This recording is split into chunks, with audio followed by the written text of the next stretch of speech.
मैं हूँ विवेक और ये है बाकी डू ऑफिशियल एनिमे का एपिसोड नंबर 7। अगर पुराने एपिसोड नहीं देखे हैं तो जाकर देख लो, प्लेलिस्ट रेडी है। और साथ ही साथ अगर चैनल पे पहली बार आए हो तो वीडियो को लाइक और चैनल को सब्सक्राइब करना मत भूलना। चलो शुरू करते हैं। एपिसोड की शुरुआत में हम देखते हैं मुसाशी को, जो कि पहली बार आग लगाए होते हैं लाइटर के थ्रू, और लाइटर से वो सच में काफी ज्यादा प्रभावित होते हैं। और ऐसे ही वो उन पत्तियों के राख और थोड़ा सा हनी और साथ ही साथ थोड़ा सा घी मिलाकर एक ऐसा मिश्रण बनाते हैं और उसमें तेल भी डालते हैं, जिसे वो अपने घाव में लगाते हैं, जिससे कि उनका घाव भर जाएगा उनके मुताबिक। उतने में ही वहाँ पर टोकुगावा की एंट्री होती है और टोकुगावा उनसे कहते हैं, अगर आपका हो गया हो तो मुझे आपको किसी से मिलाना है। तभी सीन चेंज होता है और हम देखते हैं अंडरग्राउंड अरीना को, और यहाँ पर मुसाशी के सामने रेत्सु खड़ा होता है। और पता नहीं फॉर सम रीजन रेत्सु यहाँ पर गुस्से में होता है और एकदम से वो मुसाशी से कहता है, आज से 3 दिन बाद हम लड़ेंगे। और जवाब में मुसाशी कहते हैं, ओह तो तुम भी लड़ना चाहते हो, ठीक है, मुझे कोई दिक्कत नहीं है। उतने में ही रेत्सु और आगे बात करते हुए मुसाशी को बताते हैं, मैं चाइनीज केनपो का मास्टर हूँ और तुम एक स्वॉर्ड्समैन हो। ऐसे में तो हमारा कोई मेल नहीं है, लेकिन इसलिए मेल बनाने के लिए मैंने कुछ तय किया है। हम वेपन फाइट करेंगे, इसलिए सारे वेपन्स अलाउ होंगे। तुम अपना तलवार भी ला सकते हो। केनपो मास्टर होने के कारण मेरा शरीर ही मेरा हथियार है, लेकिन तुम्हें हथियार की जरूरत है क्योंकि तुम स्वॉर्ड्समैन हो। इसलिए मेरा एहसान मानो, क्योंकि मैंने वेपन फाइट चुना है ताकि हम लोग इक्वली लड़ सके। ये सुनकर सच में गुस्सा हो जाते हैं मुसाशी। उनके तन बदन में जैसे आग सी लग जाती है। वो कहते हैं कि तू इक्वालिटी की बात कर रहा है, इधर आ, मैं तुझे बताता हूँ। उतने में ही हम देखते हैं कि रेत्सु एक जोरदार किक मारता है उन्हें, लेकिन यहाँ पर मुसाशी उसके कटे हुए पैर के उस वाले भाग को पकड़ लेते हैं और इतना जोर से उसे नीचे की ओर धक्का देते हैं कि हम देखते हैं वो वहीं के वहीं खट से टूट जाता है। लेकिन फिर भी रेत्सु पैर घुमाकर एक जोरदार किक मार ही देता है और ये किक लिटरली इतने जोर से लगती है मुसाशी को कि उनकी हालत ही बिगड़ जाती है। किक खाकर वो लिटरली बेहोश हो जाते हैं। एक बार में रेत्सु ने उन्हें अनकॉन्शियस कर दिया होता है। इतने एम्बैरेसिंग ढंग से बेहोश कर देने के बाद मुसाशी को रेत्सु वहां पर ये बोलते हुए निकलते हैं कि मैं इससे 3 दिन बाद मिलूंगा, इससे कह देना।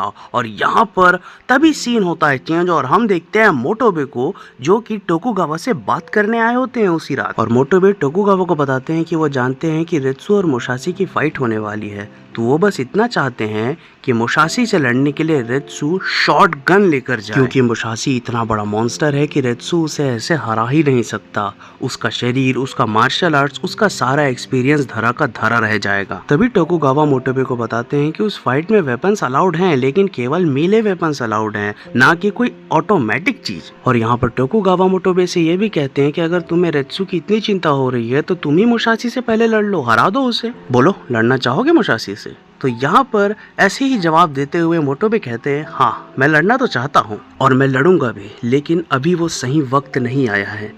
लेकिन बस मैं आपको इतना ही बताना चाहूँगा कि जो भी मुसाशी से लड़ने के लिए जा रहा है, मैं उन सबको प्रोटेक्ट करूँगा, मैं उन सबको मरने नहीं दूंगा। तभी सीन चेंज होता है और हम देखते हैं रेत्सु को, जो कि पूरी तरीके से फोकस होके एकदम वेपन ट्रेनिंग में लग चुका होता है। यहाँ पर वो लगातार वेपन शॉट्स फेंक रहा होता है।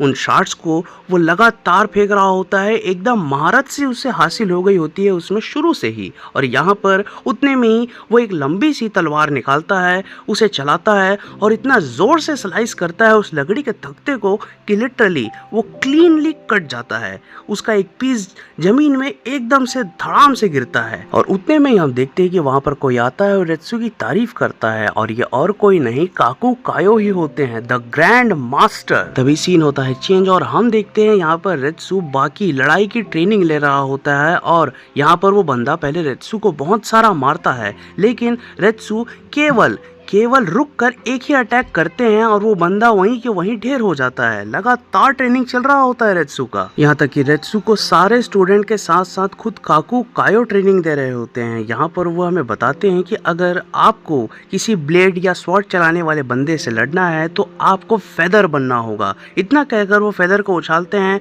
और ब्लेड चलाते हैं, लेकिन वो फेदर कटता ही नहीं है। और वो बताते हैं कि अपनी बॉडी को अगर तुम फेदर नुमा बना लो तो कोई भी कोई भी किसी भी तरह का हथियार तुम्हें ढंग से नुकसान नहीं पहुंचा सकता, कोई भी तुम्हें जानलेवा चोट नहीं दे पाएगा। इंसान के शरीर में कई लेयर्स होते हैं। स्किन के अंडर होता है मसल्स, जिसमें बहुत ज़्यादा टेंशन होती है, वो चारों तरफ से कसा हुआ होता है और उन्हीं मसल्स को तुम्हें करना है ढीला। अगर तुम इन्हें अच्छे से ढीला कर पाओ, उस प्रेशर को हटा पाओ, तो तुम ट्रांसफॉर्म कर सकते हो अपने शरीर को, जैसे किसी पानी की थैली की तरह, जैसे किसी पेपर की तरह या किसी फेदर की तरह। इसलिए अपने दिमाग से सोचो कि ये तीनों चीज़ें कैसे रिएक्ट करेंगी अगर इनके ऊपर अलग अलग वेपन से वार किया जाए। वैसे ही तुम्हें रिएक्ट करना है। और ये प्राइवेट लेसन जो है यहाँ पर 3 बंदों को दे रहे होते हैं मास्टर काकू, हम देखते हैं और साथ ही साथ आगे वो बताते हैं। इस कला की इंस्पिरेशन जो है क्रेन और स्नेक की फाइट से ली गई है। क्रेन बिल्कुल वैसे ही मूव करता है जैसा सांप अटैक करता है और यहाँ पर लास्ट में क्रेन ही जीतता है। इन सब लेसन्स के बीच हम देखते हैं वहाँ पर दूसरी तरफ मुसाशी को, माय गॉड कितने मस्कुलर, कितने कूल लग रहे हैं यार मुसाशी इस पैनल में, जरा देखो तो। खैर हम देखते हैं, पहले तो वो शांति से खड़े रहते हैं, उतने में ही हवा चलती है और एक पत्ता टूटकर गिरता है और बिना कुछ सोचे काट देते हैं वो उस पत्ते को बीचों बीच से, स्विंग से। और साथ ही साथ एक और ऐसा स्विंग वो लगाते हैं कि वो पत्ता 4 टुकड़ों में बट जाता है। ऐसा मुसाशी ने कुछ सेकंड्स में ही कर दिया होता है। और वहाँ दूसरी तरफ रेत्सु के ट्रेनिंग में हम देखते हैं कि काकू एकदम से अटैक करते हैं उनके पेट पर एक बड़े से ब्लेड से, लेकिन यहाँ पर रेत्सु एकदम गोल घूम जाते हैं उस ब्लेड के अगेंस्ट और उसमें ही हम देखते हैं कि रेत्सु को यहाँ पर लिटरली कोई चोट नहीं लगी होती, बस एक हल्का सा स्क्रैच आया होता है और कोई डेडली चोट नहीं लगी होती। ये देखकर काकू बहुत ज्यादा खुश होते हैं और रेत्सु के पास तुरंत जाते हैं और उससे गले मिलते हैं। उसके मस्कुलर बॉडी को गले लगाते हुए काकू यहाँ पर कहते हैं, तुम शुरू से ही मेरे अच्छे स्टूडेंट हो, तुम बहुत जल्दी सीख गए। तभी हम देखते हैं इन सब के बीच वहाँ पर मोटोबे आ जाते हैं और मोटोबे यहाँ पर सीधा सीधा रेत्सु को कहते हैं, तुम नहीं जीत पाओगे, मुसाशी से मत लड़ो। तभी सीन चेंज होता है और हम देखते हैं कबूतर के फेदर को, जो कि हवा में उड़कर ऐसे ही नीचे गिर रहा होता है, लेकिन वहीं पर मुसाशी उसे सटाक से काट देते हैं। इसका मतलब ये है कि मुसाशी जो सीख दे रहे हैं काकू कायो वहाँ ऑलरेडी उसके आगे निकल चुके हैं और ये बात रेत्सु के लिए बहुत डेडली साबित होने वाली है आगे चल के। और तभी सीन होता है चेंज और हम देखते हैं टोकुगावा को, जो कि स्वॉर्ड अपनी रख रहे होते हैं और यहाँ पर वो मुसाशी से पूछते हैं, आप इतने सटीक ढंग से कैसे काट लेते हैं, जरूर आपका स्टेमिना 1 नंबर का होगा। तो यहाँ पर मुसाशी जवाब में कहते हैं, स्टेमिना ना, स्टेमिना का इसमें ज्यादा उपयोग नहीं होता, इसमें मेन उपयोग होता है आपकी रीढ़ की हड्डी का। और अगर आपने एपिसोड 1 देखा है तो रीढ़ की हड्डी किस लेवल की थी मुसाशी की आपको मालूम होगा, नहीं देखा तो जाकर देख लेना। खैर बैक टू द डोजो, हम देखते हैं यहाँ पर काकू कायो गुस्सा हो रहे होते हैं। वो मोटोबे से कहते हैं, तो जेंटलमैन आपको लगता है कि रेत्सु नहीं जीत पाएगा, उसे पूरा केनपो मैंने सिखाया है, वेपन ट्रेनिंग भी मैंने दी है। तभी मोटोबे यहाँ पर कहते हैं, मास्टर काकू मैं आपकी बहुत इज्जत करता हूँ और मैं आपकी शिक्षा को बिल्कुल भी दोष नहीं दे रहा, बस बात इतनी ही है कि मैं रेत्सु को उससे लड़ने नहीं दूंगा, मैं रेत्सु को बचाऊंगा, भले ही मुझे रेत्सु से क्यों ना लड़ना पड़े उसके लिए। और वहाँ दूसरी तरफ टोकुगावा को विजन्स आ रहे होते हैं कि उनके अंडरग्राउंड अरीना में भयानक खून खराबा हुआ है और यहाँ रेत्सु मोटोबे से कहता है, मैं तो उनसे लड़ूंगा, भले ही मुझे आपसे लड़कर क्यों ना जाना पड़े। इतना कहकर रेत्सु एकदम से वार करता है मोटोबे के ऊपर, लेकिन उसके जॉइंट में वो ऐसा वार करते हैं कि एकदम दर्द सा उठ जाता है रेत्सु के जॉइंट में। उसके तुरंत बाद मोटोबे स्लाइड करते हुए एकदम से लॉक कर लेते हैं रेत्सु के हैंड को और वो तोड़ने ही वाले होते हैं उसके हाथ को कि रेत्सु मार कर उन्हें हटा देता है और वो दूर जाकर गिरते हैं। और यहाँ पर मोटोबे बताते हैं रेत्सु को कि तुम बहुत हल्के में ले रहे हो मुसाशी को। ऐसा कहकर वो उठते हैं और ऐसे ही तलवार से वो तुम्हें काट देगा, ये सब कह ही रहे होते हैं। उतने में हम देखते हैं कि उन्हें एक अजीब सा दर्द उठता है और वो वहीं के वहीं बेहोश हो जाते हैं।